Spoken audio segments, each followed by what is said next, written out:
شوهرم که فهمید من باکره نیستم همونجا منو سلام، دلارام هستم و در حال حاضر 28 سال سن دارم. میخوام از داستان زندگیم براتون بگم که شاید خیلی خوشایند نباشه. من توی خانواده متوسط به دنیا آمدم و تک فرزند خانواده هم بودم. پدر مادر من بازنشسته اداره تامین اجتماعی هستن و حقوقشون هم طوری بود که من نمیتونستم توقع آنچنانی ازشون داشته باشم. من خیلی آدم گوشه‌گیری بودم. تعداد دوستان خیلی کمی داشتم. خیلی هم اهل دوست پسر بازی نبودم. اما اتفاقی که افتاد با پسری به اسم عرفان آشنا شدم.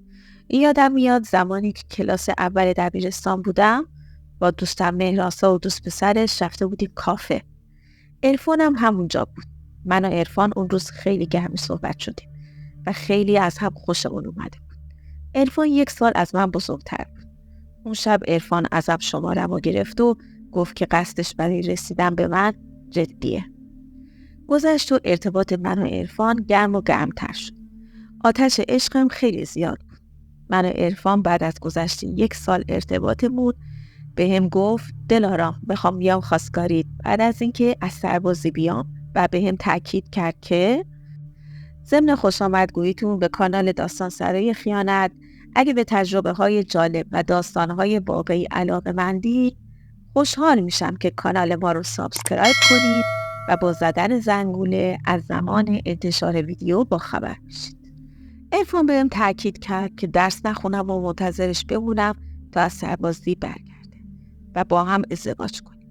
منم به خاطر عشقی که به عرفان داشتم خواستش رو قبول کردم.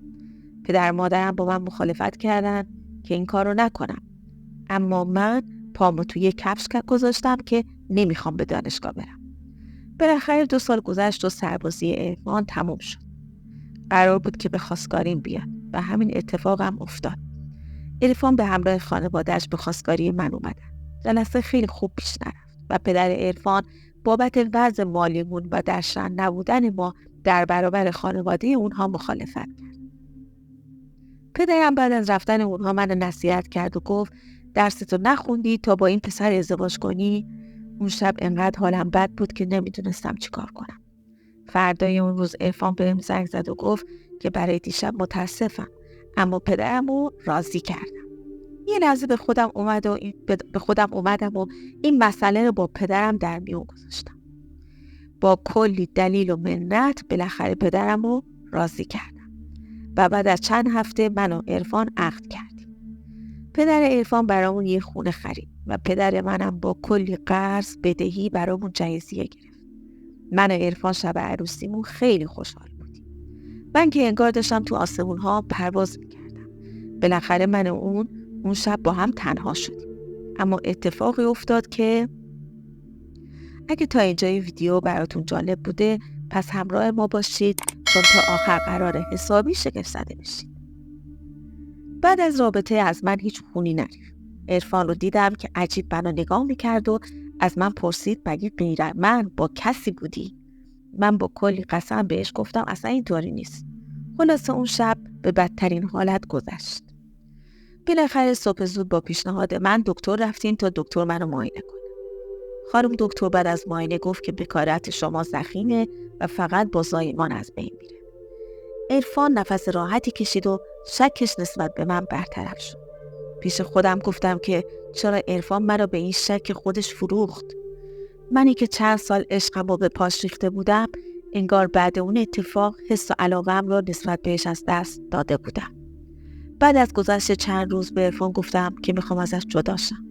اون که خودش تغییر رفتارم و از شب عروسی دیده بود باورش نمیشد که بخوام ازش دست بکشم. این مسئله رو به خانواده‌ام گفتم و بالاخره از عرفان جدا شدم. من این مسئله رو حتی به مادرم هم گفتم و خوشبختانه مادرم منو درک کرد. هنوز باورم نمیشه مردی که این همه عاشقش بودم چجوری به من شک کرده باشه. من بعد از طلاقم ازدواج نکردم، به درسم ادامه دادم و الان کارشناس ارشد عمران رو دارم. اگه میخواین راجع به داستان واقعی تنفروشی زن بیچاره بدونید پس زنگوله رو بزنید. راستی برای درآمدزایی میتونید به لینکی که براتون در دیسکریپشن گذاشتم مراجعه کنید. خیلی ممنونم که تا انتهای ویدیو همراه ما بودین. خوشحال میشم که کانال ما رو سابسکرایب کنید و نظرات خودتون رو راجع به این داستان با ما به اشتراک بگذارید. همچنین برای به اشتراک گذاشتن داستان زندگیتون میتونید به آیدی تلگرامی که در بایو براتون میذارم با ما در ارتباط باشید.